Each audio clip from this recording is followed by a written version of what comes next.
Então, boa noite a todo mundo que Boa está nos noite. acompanhando.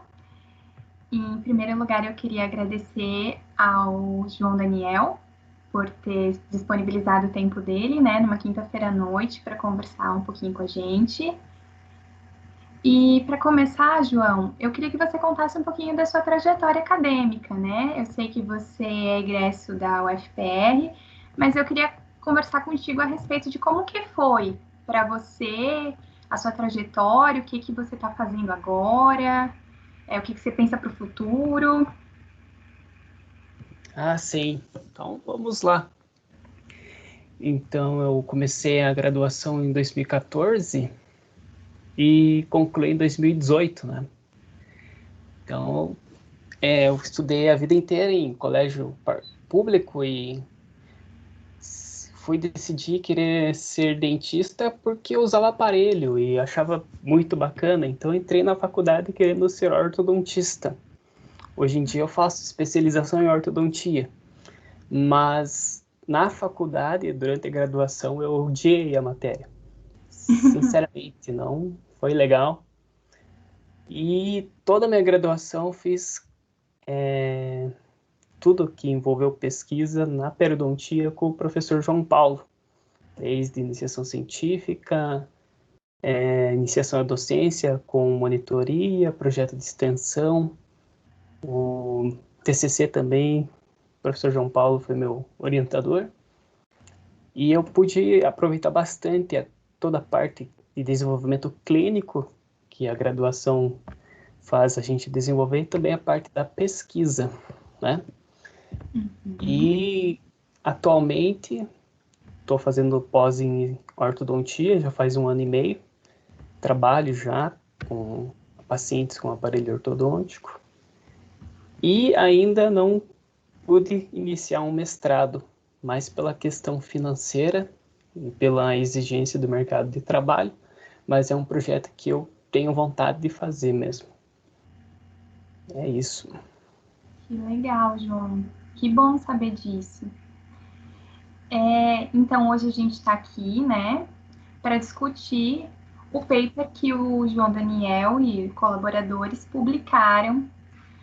Ele foi um paper que foi publicado na Oral Disease em fevereiro de 2009, intitulado Terapia de Reposição de Hormônio Sexual em Periodontologia, uma revisão sistemática.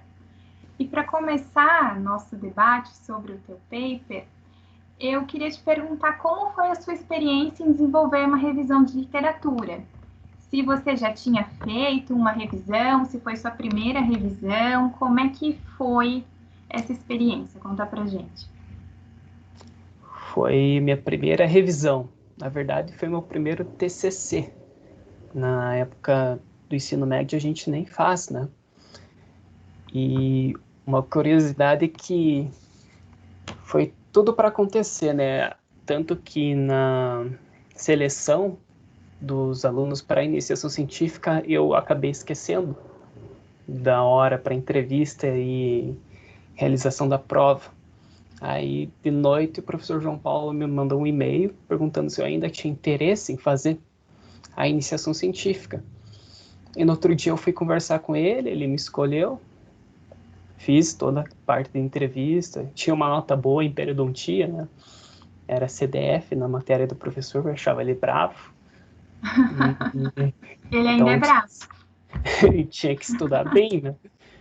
Hum. E me saí bem na matéria dele e acabei iniciando no semestre seguinte a iniciação científica e para facilitar as coisas também já decidi que ele seria meu orientador para fazer meu TCC e confesso que foi suado, foi muito trabalhoso, a gente ficou ali quase 2 anos, né, desde 2017 que iniciamos a elaboração desse trabalho até fevereiro foi trabalho assim teve um dia que a gente ficou no Natal, era 24, 25, a gente tinha que mandar para o editor no dia 26, no dia do meu aniversário. A gente, às 7 horas da manhã, estava trabalhando. Eu, o professor João Paulo e o Cláudio Panucci. Mas é uma experiência muito boa até agora para fazer o TCC da minha pós, a revisão. Estou fazendo uma revisão entre orto e pério, também ajudou bastante. Eu fui o primeiro aluno a terminar o TCC, já tinha bastante facilidade na busca, na pesquisa, então é uma coisa que contribui muito para nós. Legal, João. E assim, eu sei que uma das linhas de pesquisa que o professor João Paulo tem é justamente com essa parte hormonal, né? Tanto no uso de anabolizantes quanto na terapia de reposição hormonal. Como os autores chegaram nesse tema? Foi uma escolha mais sua? Foi uma escolha em conjunto? Ou foi, assim, mais uma ideia do professor João Paulo? Bom, quando o professor João Paulo e a disciplina de periodontia lançaram os programas de iniciação científica, cada professor tinha a sua linha de pesquisa, né? O João Paulo com a reposição hormonal na periodontia, o professor Humberto com a parte de biomateriais em ratos e a professora Geisa com a parte da microbiologia na periodontia. Então, você tinha a opção de escolher qual área de pesquisa você queria trabalhar. E eu escolhi o professor João Paulo, porque achei diferente, né? Terapia de reposição hormonal e periodontia. Na verdade, eu não tinha ideia do que era, mas achei bem legal. E o nosso TCC, para ser sincero, ele não era assim um projeto para escrever uma revisão sistemática com meta-análise para publicação. Minha iniciação científica, eu trabalhei bastante com um projeto clínico que era atender homens usuários de anabolizantes, junto com a mestranda Stephanie, e ver o perfil microbiológico e imunológico deles em relação à saúde gengival. E, em conjunto, fazer meu TCC, que seria uma revisão do impacto dos hormônios sexuais no periodonto. Então, ele foi aos poucos se construindo, né? A gente trabalhava em 2 IC, eu e a Thaís, mas a Stephanie, inicialmente a gente fez só uma busca para ver quantos artigos a gente achava que falava sobre esse tema, reposição hormonal em odontologia.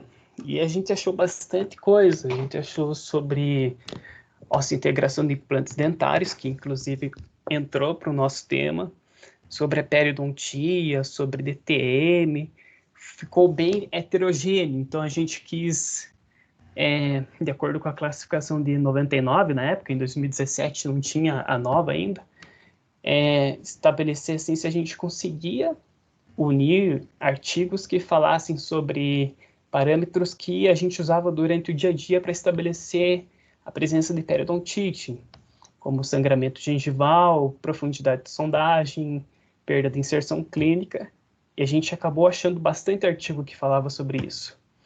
Aí foi unindo um pouco daqui, outro artigo dali, que a gente conseguiu separar eles em aqueles que falavam só de profundidade de sondagem, aqueles que falavam só de nível clínico de inserção, aqueles que falavam só de sangramento à sondagem, e também de parâmetros de radiografia, né, altura do ósseo alveolar, e também do implante dentário. Então a gente ficou assim, nossa, dá para fazer uma coisa bem grande com isso, né? Ficou uma coisa bem bacana. Aí surgiu a ideia de unir esse tratamento complementar, né, a terapia periodontal de raspagem, alisamento reticular, motivação do paciente, controle da higiene, com complemento da terapia de reposição hormonal se tinha algum benefício. Então ali a gente foi construindo a ideia que surgiu o tema, mas ele teve bastante modificações ao longo dos anos também. Certo, João. Eu li o seu artigo, né? Li várias vezes, inclusive quando eu ajudei a Stephanie, e realmente foram bastante parâmetros analisados e justamente os parâmetros que a gente usa corriqueiros na clínica. Professor, você levantou a mão? Quer só complementar uma ideia do João, que foi realmente isso. Acho que antes da gente fazer a revisão sistemática, e até que os alunos que vão estar assistindo na segunda-feira, eles podem ter bastante dúvida em relação a isso. Então, a revisão sistemática serve para a gente responder uma pergunta clínica, né? Então, o que a gente queria, né, João, era não pegar parâmetros que a gente chama de subrogados, aqueles desfechos que não necessariamente vão identificar o clínico, porque isso tem bastante. Por exemplo, terapia de reposição mudando IL-6, mudando IL-1-beta, então mudando citocinas. O que a gente não tinha muito era parâmetro clínico periodontal. E aí a gente usou o update de 2015, né, que falava desses parâmetros específicos de doença periodontal. E aí, só para não confundir, João, a cabeça de quem está assistindo, a gente foi fazendo as modificações e a ideia, a gente fez essa pesquisa preliminar para ver se valia a pena fazer uma revisão sistemática. Exatamente. Né? Mas aí chegou um momento, porque aí a revisão sistemática não é ir coletando um artigo aqui e um ali. Aí a gente foi pensar nos operadores. Lembra? Nos operadores booleanos, nos termos de pesquisa. Então, sim. A gente, inclusive, teve que mandar. Você lembra que você fez os termos entre aspas, você mandou para o Panucci, daí o Panucci pediu para você refazer, a gente teve que cadastrar no Próspero. Então, você quer falar um bastante coisa. Você quer falar um pouquinho sobre isso, sobre os termos que a gente tinha que jogar, como que a gente definiu os termos, e aí como foi feita a busca? Eu acho que era uma pergunta da Thaís. Era uma das perguntas. A próxima pergunta, inclusive, era, na sua opinião, né, quais seriam os principais pontos-chave, as principais dicas para quem está pensando em fazer uma revisão ou para quem já está na revisão, está planejando a sua revisão. Quais dicas você dá com relação à seleção dos escritores, a esses cadastros em plataformas? Isso, né? Então, o que eu lembro é que a gente elaborou a pergunta e foi atrás dos artigos, né? Por meio disso, a gente tinha que utilizar palavras-chave que englobavam, que apresentavam, né? Como é que eu posso falar? Nas bases de dados, né? Então, podia jogar qualquer palavra-chave lá, a gente teve que combinar. Então, nossa busca principal foi do PubMed. Então, a gente escrevia tudo em inglês, né? Tinha que ser em inglês, em português não ia aparecer muito. E para complementar a busca, assim, é como se eu jogasse só terapia de reposição hormonal e apareceu um monte de artigo. Então, a gente tinha que combinar com os nossos termos, a periodontia. Então, a gente usava OR ou AND em maiúsculo, né? E definiu lá, vamos usar os nossos desfechos. Então, terapia de reposição hormonal ou perda óssea alveolar, terapia de reposição hormonal, e sangramento gengival, terapia de reposição hormonal e periodontia, terapia de reposição hormonal e odontologia e dentista. Então, a gente estabeleceu assim. E vendo todos os artigos que apresentavam, apareciam lá nas bases de dados um por um. Então a gente via o título, se ele fosse interessante a gente clicava e lia o resumo. Se o nosso resumo ele atenderia aos nossos critérios de inclusão, primeiro você tem que definir também quais são os critérios de inclusão, para daí sim acessar o artigo e ver se ele responde a sua pergunta. Então, é um processo bem trabalhoso, porque você também tem que fazer uma flowchart, depois que é um fluxograma de como você chegou naquele número final de artigos, né? Então, você vai anotar desde todos o que vocês encontraram, seleciona aqueles que vocês excluíram, tem que anotar também o motivo pelo qual você está excluindo tal artigo. Daí é uma sucessão de fases, né? E eu lembro que era isso que a gente fez. E no seu artigo está muito bem descrito isso. O seu flowchart ele explica muito bem como que foi feita essa seleção, né? Você fez, na realidade, uma busca avançada no site da PubMed, combinando várias palavras-chave, né? Que você falou, tanto a sua palavra-chave quanto o seu desfecho. E tem lá, para quem quiser, pessoal, acessar o artigo do João Daniel, ele está aqui no Teams. ali na abinha de arquivos, o professor João Paulo colocou. Quem não conseguir também pode falar comigo, que eu encaminho por e-mail, mas eu só não respondo as perguntas. Aí quem tiver dúvida, fala com o João. Tá joia. João, a minha próxima pergunta para você, eu acho que você já respondeu, né? Mas, enfim, você me disse que você começou a trabalhar em 2017, então, e esse artigo foi publicado só em fevereiro de 2019, mas ele já teve o aceite da revista ali em 2018, né? Isso, em dezembro de 2018.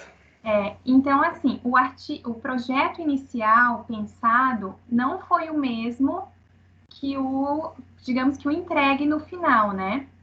Tiveram mudanças ali no transcorrer da sua escrita.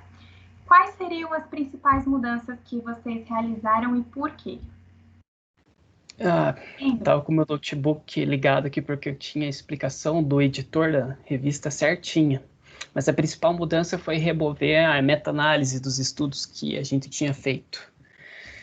E também inserir o grade no artigo, que é um sistema que ele avalia a qualidade da informação que aquele determinado estudo está nos apresentando, né? Ele, apresentando assim, como uma terapia que aquele artigo está apresentando, traz uma informação verdadeira ou grande para uma determinada condição clínica, né? Então ele vê a inconsistência do artigo, ele vê o poder daquela informação.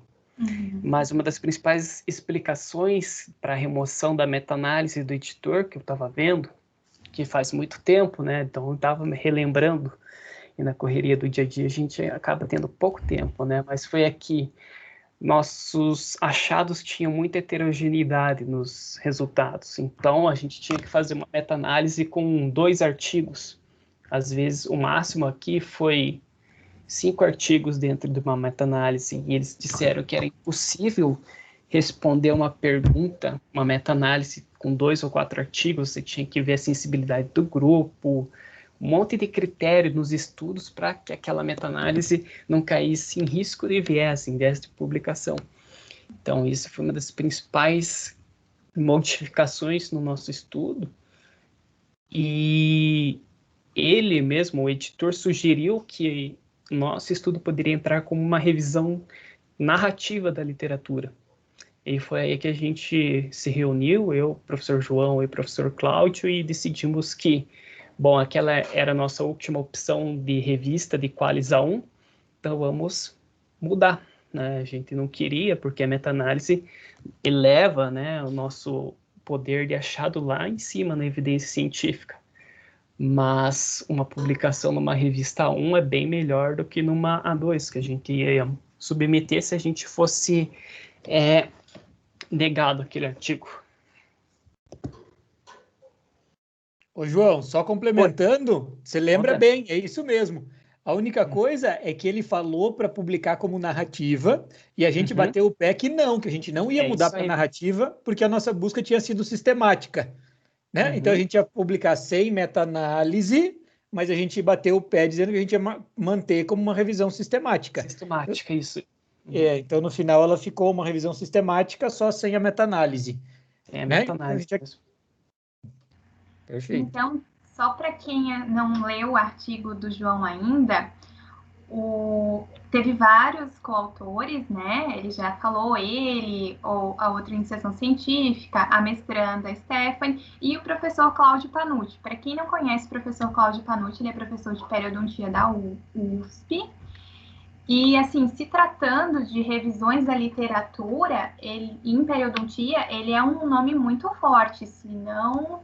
Acho que o número 1, assim, em revisão da literatura nessa área de pério.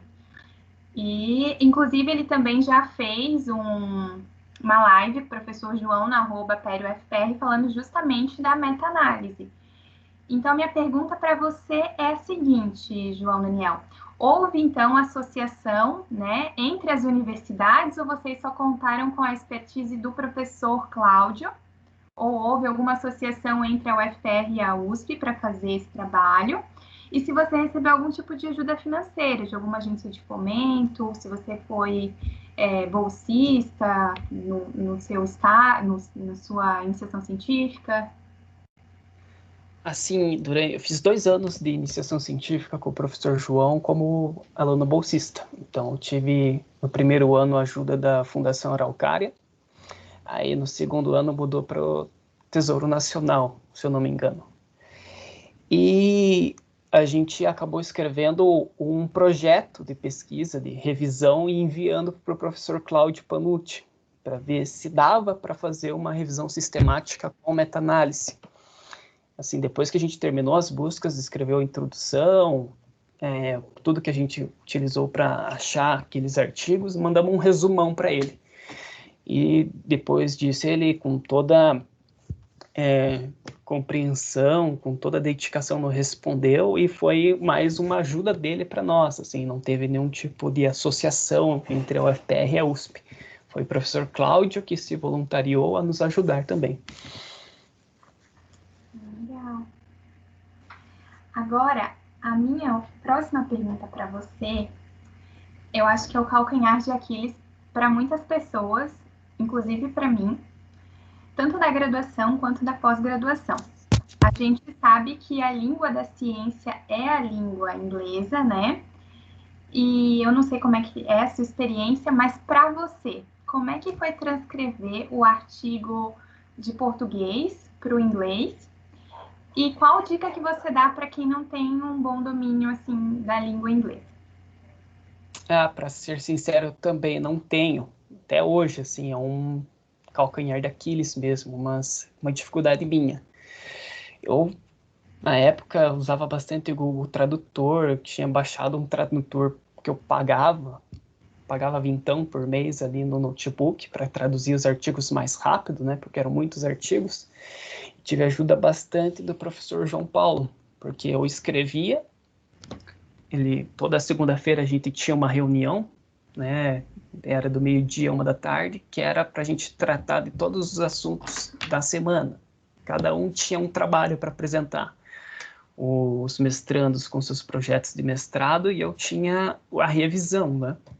Então, toda segunda-feira eu tinha que levar o que eu tinha que fazer naquela semana. Eu escrevi em português, mesmo porque no começo até tentei escrever em inglês, só que ficava difícil de entender. Então, eu tive bastante ajuda do professor João Paulo nesse quesito. Toda a parte de escrita em inglês foi ele que fez. Uhum. Então, a dica mesmo é que é muito importante, né, saber escrever. Até o curso de periodontia, né, eles fazem no começo do ano aquele seminário em que os alunos apresentam um artigo em inglês, só se comunicam em inglês, e se eu pudesse, eu participaria, mas eu perdi essa oportunidade justamente pela falta do domínio da língua e da escrita. Então, é uma coisa que é uma das minhas dificuldades até hoje. É muito legal esse curso. Eu tive a oportunidade de fazer no começo desse ano, antes da pandemia. Assim, foi um desafio para mim. No fim, tudo deu certo, mas foi bem importante, assim. Você já comentou um pouquinho com a gente sobre o retorno do seu artigo ali, que a princípio o revisor queria que fosse uma revisão narrativa e você queria que fosse uma revisão sistemática com meta-análise, aí se tirou a meta-análise e deixou só a sistemática. Algum outro tipo de correção foi feita pelo revisor? Além dessa que você se lembre de considerações? Eu me lembro, ele tinha passado um checklist com 24, 22 itens a serem corrigidos de acordo com o Prisma. O Prisma, ele vai dando nota aos artigos, né, se eles respondem ou não a determinado item. Eu estava com o meu notebook aberto aqui para listar quais eram essas recomendações, né, mas ele acabou atualizando e pifou aqui. Mas as mais importantes mesmo eram a meta-análise e o uso do grade, que a gente não sabe. Eu, no caso, nem sabia que existia esse grade, e que foi uma das coisas que mais deu trabalho depois, porque você tinha que ver desfecho por desfecho, e em cada artigo, se ele tinha inconsistência, se ele tinha os outros critérios que o grade use para avaliação do poder da informação. E basicamente, formato de imagem, formatação das imagens, quantidade de referências, número de palavras no resumo. Basicamente é isso que eles faziam a sugestão. E tem um checklist do Prisma também, que eles tinham 22 itens e a gente tinha 14 corretos. Daí o restante teve que modificar, mas eram coisas simples, assim. Uhum. O que mais deu trabalho mesmo foi essa meta-análise e o grade. Ô, João, e essa foi Oi. a primeira... Fala para ele se essa foi a primeira revista que a gente mandou e já veio com correção e a gente já publicou. Como é que foi isso? Então, a gente ficou aí, acho que 1 ano tentando publicar, porque eu lembro que eu terminei a minha graduação, eu já tinha apresentado o TCC e tudo, e a gente não tinha conseguido publicar, e o problema das revistas é que elas demoram para responder. Você submete todo o artigo, de acordo com as normas deles, eles demoram 2, 3 meses. A que mais demorou foi a Clinical Auto Investigation, demorou 6 meses para responder. A gente submeteu em janeiro, fevereiro, elas foram responder em julho, agosto. Então demorou bastante essa. Então a gente acho que mandou para 3 revistas. A primeira é Journal of Clinical Periodontology, que acabou falando que o nosso artigo não era específico para os leitores daquela revista, que a gente tinha que direcionar para uma revista com público mais alvo, né? Que eles comentaram, usaram esse termo, né? Direcionar a publicação para um público que seja mais alvo da nossa pesquisa. Esses foram mais diretos, né? A Clinical Oral Investigation apenas recusou, e a Oral Disease recusou primeiramente.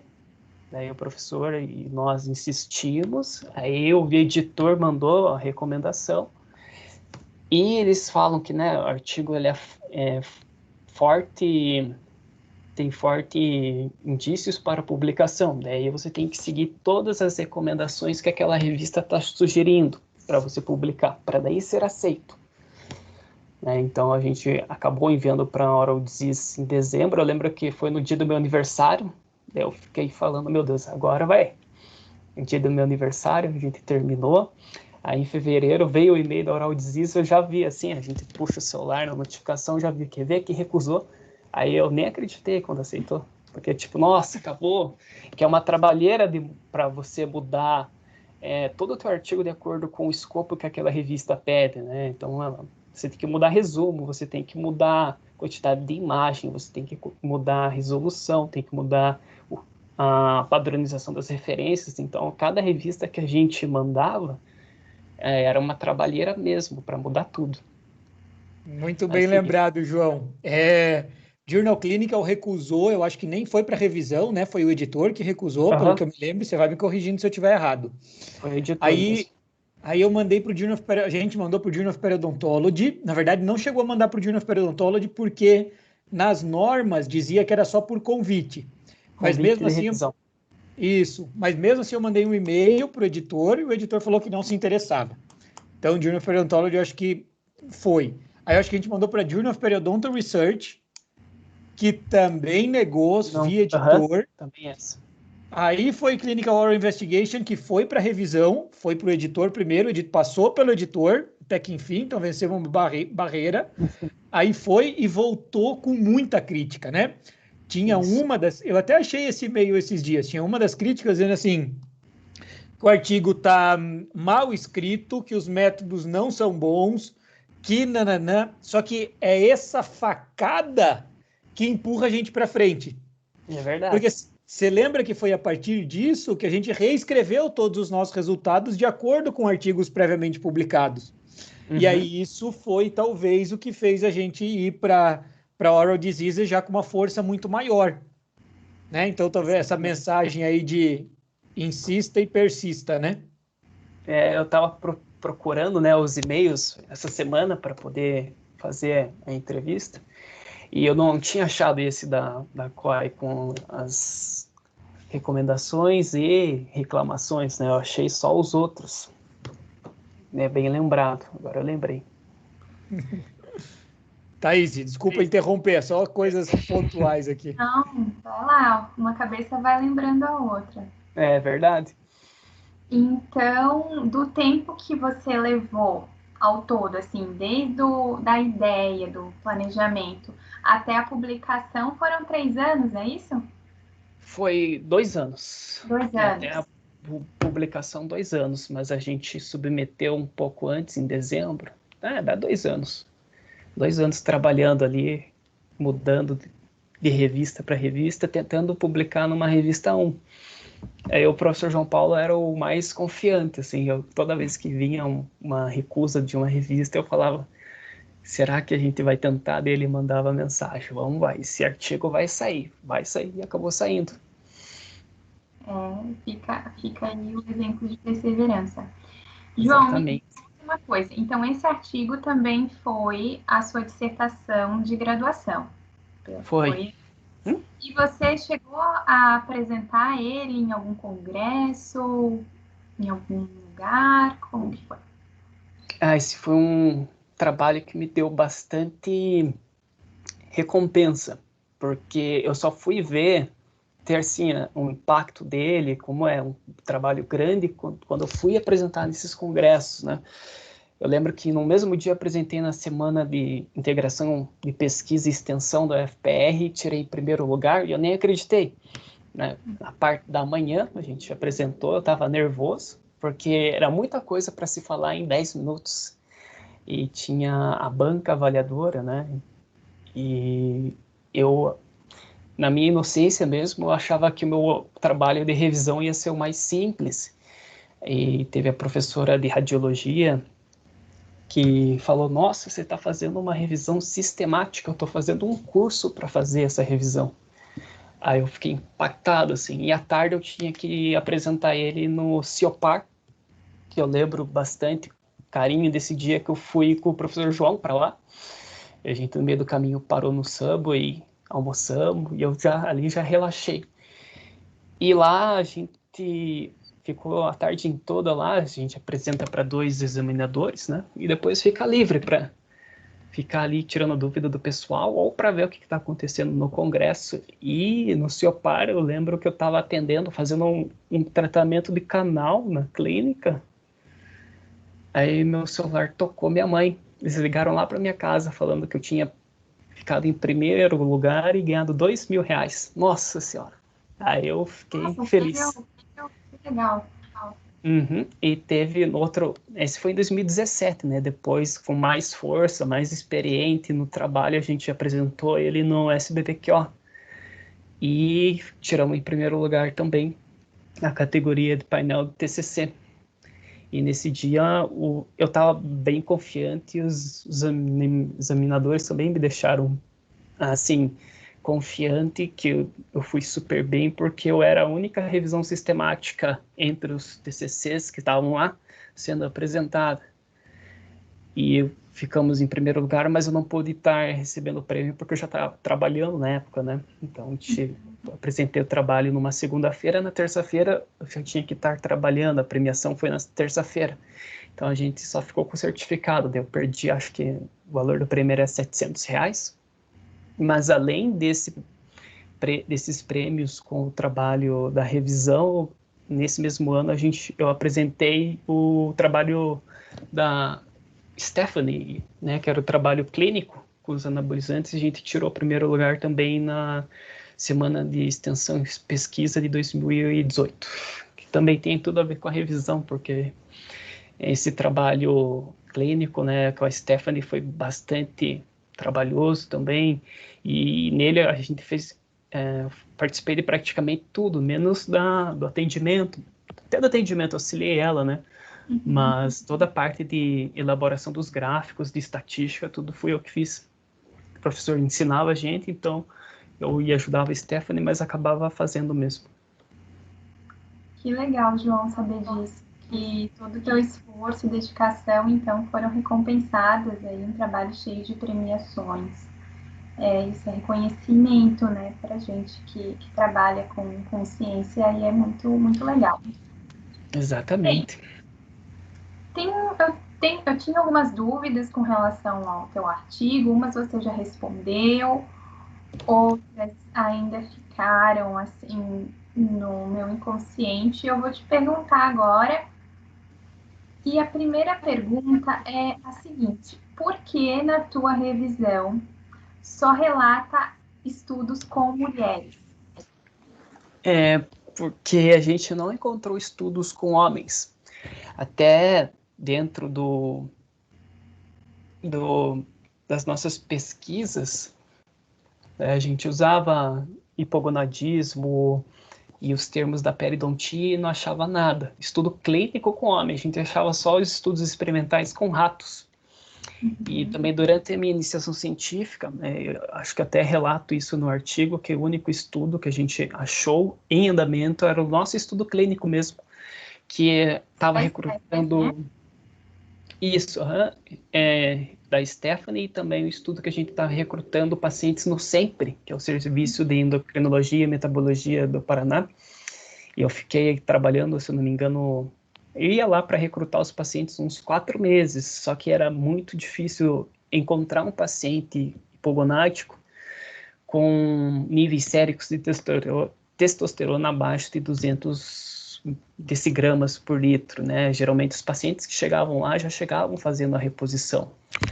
A gente queria pegar um paciente no início, né, da descoberta do hipogonadismo e acima de 20 a 30 anos, só que era difícil, né? Os próprios médicos falavam que ia ser bem complicado de achar um paciente que respondesse aos critérios de inclusão no estudo clínico que a gente estava querendo desenvolver com homens.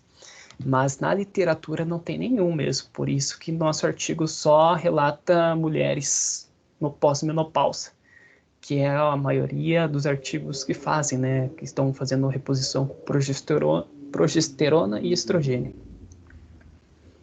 Entendi. Bem explicado, João. Outra pergunta que eu tinha para te fazer é se você acredita que essa heterogeneidade, tanto na faixa etária, quanto de gênero, quanto de terapia de reposição hormonal, né, de progesterona, de estrógeno, dessas variáveis, tem interferido muito nos resultados do teu artigo. Elas interferem sim, né? Porque daí você não consegue propor uma terapia medicamentosa para um determinado tipo de população. Se você tem um estudo que ele varia, né? Varia entre idades, entre os critérios que eles usam para diagnosticar uma mulher com menopausa e tudo. Então, esse é um fator que vai interferir bastante naquela dúvida de eu devo indicar esse tratamento para essa paciente ou não devo. É isso que a heterogeneidade dos estudos implica, né? Na escolha do tratamento, ainda mais um tratamento sistêmico com uma reposição hormonal. Com relação à minha próxima pergunta, você fez, então, esse levantamento, né, bibliográfico ali, foram incluídos 15 artigos na tua revisão, e eu queria saber se teve algum autor que você precisou contactar para esclarecer alguma dúvida, ou até mesmo para disponibilizar o artigo para você, se você chegou a conversar com algum autor com relação a isso. Sim, especialmente para fazer a meta-análise. O professor Panucci sempre pedia para nós separarmos os artigos, os resultados com o número da amostra, que é o N, a média, né, do desfecho, se era média de profundidade de sondagem, se era percentual de perda de inserção, ou se era porcentagem de pacientes que perdiam implantes. Então, para fazer meta-análise, a gente precisa de certos dados, geralmente é o número da amostra, a porcentagem, a média e o desvio padrão. Então, tinha artigos que não apresentavam os 3. Então, a gente tinha que contactar via e-mail mesmo os autores. Eu lembro que a gente contactou, se eu não me engano, 3. E a gente teve a sorte deles responderem. Eles responderam, disponibilizaram o artigo do piso, que é um dos mais citados no artigo da revisão, porque ele engloba quase todos os parâmetros. Foi um dos artigos que eu lembro mesmo de ter enviado e-mail para ele e ele respondido. E também os artigos que a gente não tinha eles incompleto pela internet e a gente conseguiu pelo serviço da Biblioteca da Federal mesmo. Então a gente ia lá e elas pesquisavam onde tinha aquele artigo em PDF para nos enviar. Se eu não me engano, foram 2 que foram feitos assim, que é o artigo dos implantes dentários. João, só relembrando, me ajuda a relembrar aí, eu acho que um artigo a gente não conseguiu, nem pela biblioteca, e aí eu acho que está escrito... É verdade. Foi o trabalho... que eu li. Tem um que a gente não conseguiu, daí a gente tem que reportar, e teve um que ele respondeu para a gente pediu o desvio padrão, e ele respondeu que não tinha o desvio padrão. Então a gente teve que excluir da meta-análise. Talvez a gente não reporte, porque a gente não colocou, não fez a meta-análise na versão final do artigo. Então talvez não vá estar reportada nessa versão que foi publicada. Mas teve um que não tinha o desvio padrão e a gente acabou não colocando na meta-análise, lembra? Agora eu lembrei. É que esses detalhes vão... Aí a gente pá. Exato, não, são os dois. Você também falou um monte de coisa que eu não lembrava, então a gente está se ajudando a recordar as coisas aqui. Beleza. É verdade. Então, para fazer meta-análise, a gente tem que ter esses dados e geralmente no paper deles mesmo, eles deixam telefone, fax, e-mail para entrar em contato em vias de dúvidas ou pedir mais informações. Então, todos que a gente contactou, exceto um, né, e nos responderam abertamente, foram bem colaborativos. Legal, João. Para finalizar, assim, o nosso bate-papo de hoje, que a gente já está falando há quase 1 hora aqui, eu queria saber de você se você indicaria ou você já indicou terapia de reposição hormonal para algum dos seus pacientes. Não, ainda não indiquei. Que o nosso estudo, por mais que ele também não encontrou assim nenhuma benefício que essa terapia de reposição traga exclusivamente ao periodonto, né? A gente fez as meta-análises e todos os artigos nos desfechos davam como não significantes, né? Então, ou seja, o único que deu um pouco de diferença foi sangramento à sondagem. E foram apenas... Eu tenho 2 estudos. Eu tenho o pôster que eu apresentei no SBPQ, pendurado no meu quarto aqui, porque eu achei bem bacana. Então ele tá lá, ó. Faz desde quando eu cheguei. Que foi um trabalho que eu gostei bastante de fazer. Então eu não indico e não vou indicar porque tem várias limitações, né, no nosso estudo. Tem a heterogeneidade dos resultados, há poucos estudos reportando. A maioria dos estudos eram observacionais, então não tem muito estudo clínico, randomizado de longo tempo de acompanhamento. Então, eu não indico e ainda não vou indicar. E a ideia do estudo surgiu mesmo porque tinham profissionais da saúde indicando a terapia de reposição com testosterona, falando que melhorava a integração de implantes dentários, que traziam benefícios a nível bucal. Então, a gente quis ver realmente se existe alguma evidência científica, né, para ter uma prática clínica baseada em evidência, de que realmente essa reposição hormonal ia ter algum benefício para o paciente com periodontite ou com gengivite. Então, fica esse recado, não indiquem. Ô, João, só para complementar a tua resposta, acho que foi perfeito, cara. Depois, no final, eu vou falar sobre o pôster no teu quarto, achei muito legal. Também tinha, isso mostra paixão pelo que faz, isso eu vou falar no final. Mas, continuando a pergunta, eu acho que mesmo que a nossa revisão sistemática tivesse mostrado que tinha diferença estatisticamente significante, eu acho que a gente ainda tinha que conversar sobre as indicações, sabe? Porque a gente poderia ter outras medicações que não seriam a longo prazo, que teriam menos efeitos adversos. Então, a gente sabe, por exemplo, que reposição com testosterona, em alguns casos, ela pode estar relacionada com câncer de próstata, dependendo da dose. Então, eu acho que mesmo que a gente tivesse parâmetros clínicos periodontais suficientes para a gente indicar, talvez a nossa conclusão pudesse ser, olha, aqueles pacientes que estão fazendo terapia respondem melhor ao tratamento periodontal, ou têm menos chance de ter doença periodontal. Não seria uma evidência direta de que o dentista deveria prescrever. Acho que a gente poderia trabalhar em conjunto daí com endocrinologistas, então, de uma maneira muito mais ampla, assim, sabe? Do que simplesmente eu vou prescrever e assumir o risco de efeitos adversos sistêmicos, por exemplo, num determinado paciente. Né? Então, acho que essa é uma reflexão legal para a gente fazer. É verdade. Thaís. João, as minhas perguntas se encerraram. Eu acho que você sanou todas as dúvidas que eu tinha em relação à sua experiência durante a graduação e também ao seu paper. Eu não sei se tem alguém nos acompanhando, eu acho que somos só nós três, para abrir para perguntas. Eu queria te agradecer mais uma vez por ter aceito o nosso convite, por estar aqui com a gente 9 horas da noite numa quinta-feira, conversando sobre um assunto que nós três adoramos, que é periodontia. Eu sou apaixonada, apesar de ter ortodontia, sou apaixonada pela pério desde que eu entrei na faculdade.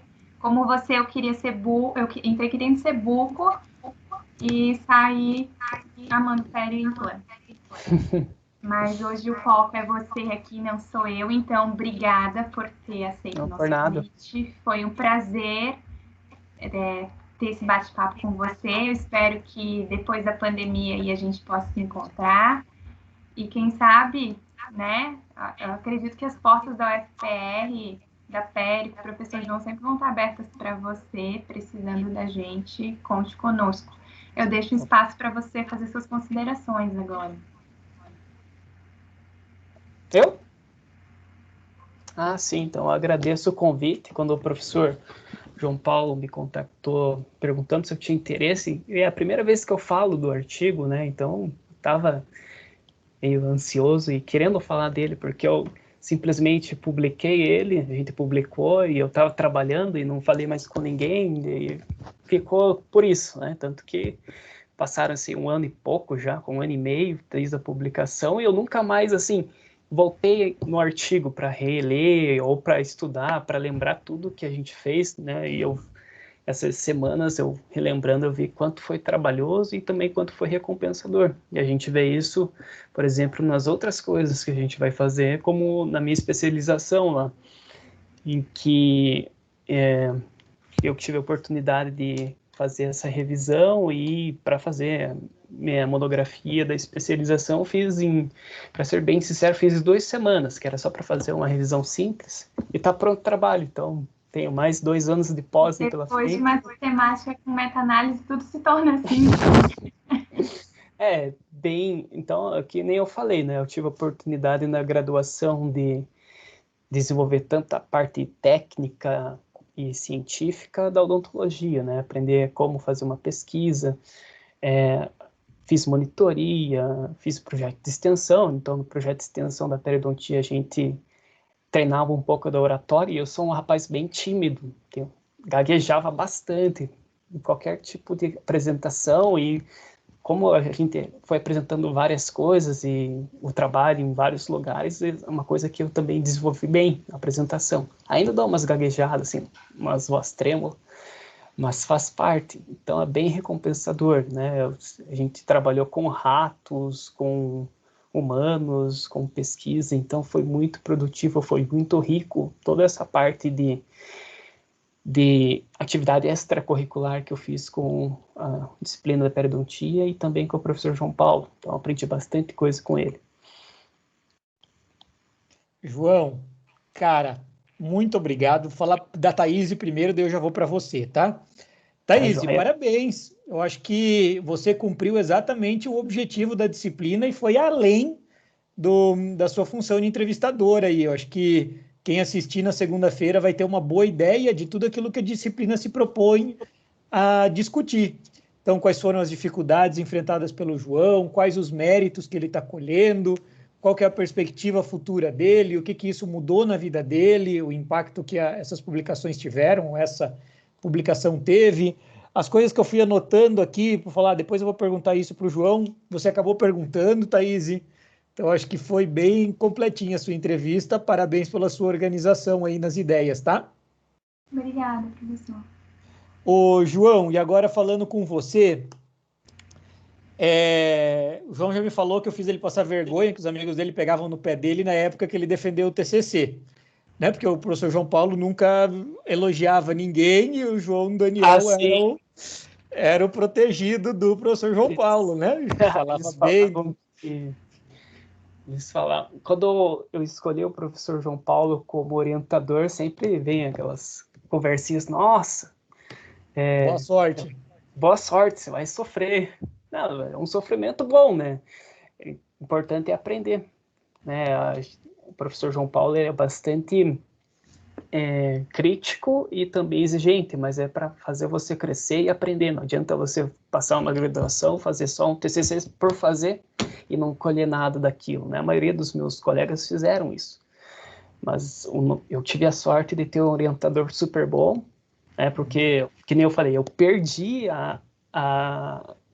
o horário da entrevista da prova escrita para iniciação científica, mas pelo fato de eu ter ido bem na PL 1, a gente foi a primeira turma do professor João Paulo, e ele foi atrás de mim, a gente conversou e deu tudo certo. Foram 2 anos bem produtivos ali e bem ricos em termos de conhecimento. Isso, João, fico muito feliz de ouvir isso. Eu acho que é assim, cara, nada é por acaso, nem os encontros da vida, nem em relação pessoal, nem em relação ao profissional. Eu acho que nada é por acaso. Eu acho que se aconteceu isso eu não lembro muito dessa história, de eu ter mandado e-mail.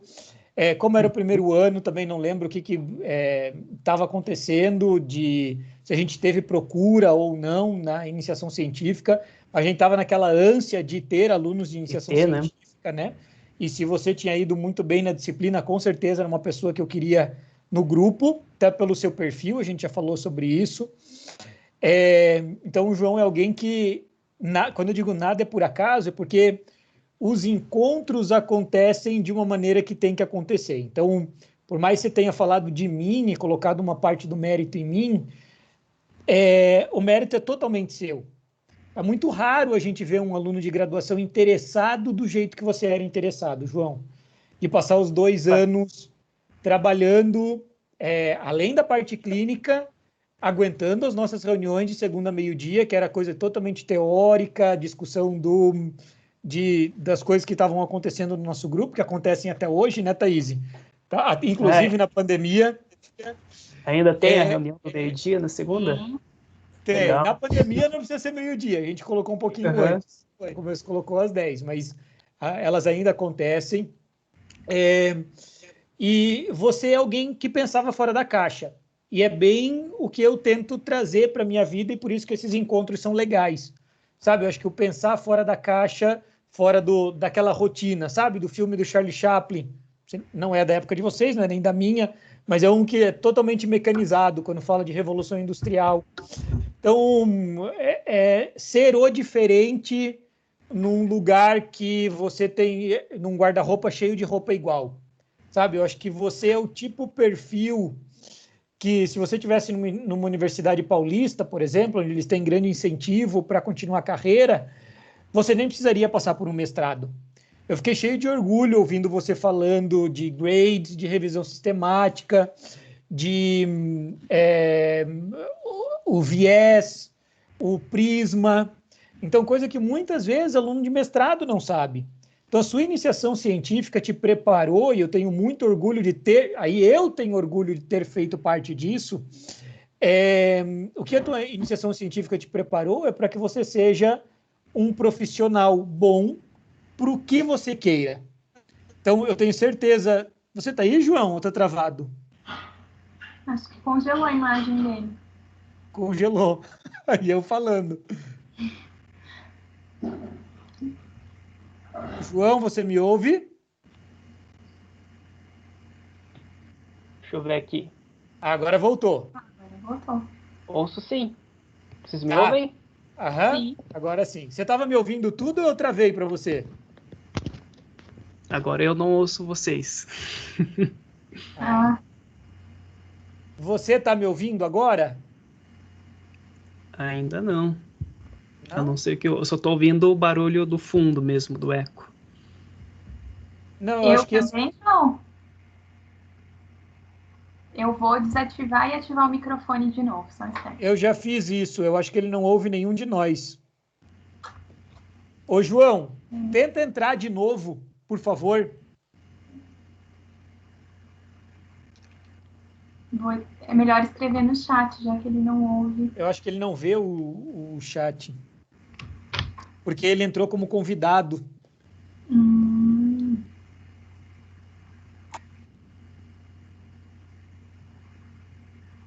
Uma mensagem aqui para ele, só um instantinho.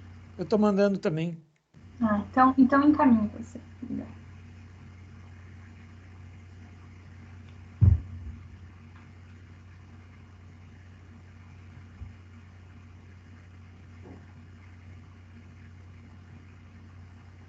João, você me ouve agora?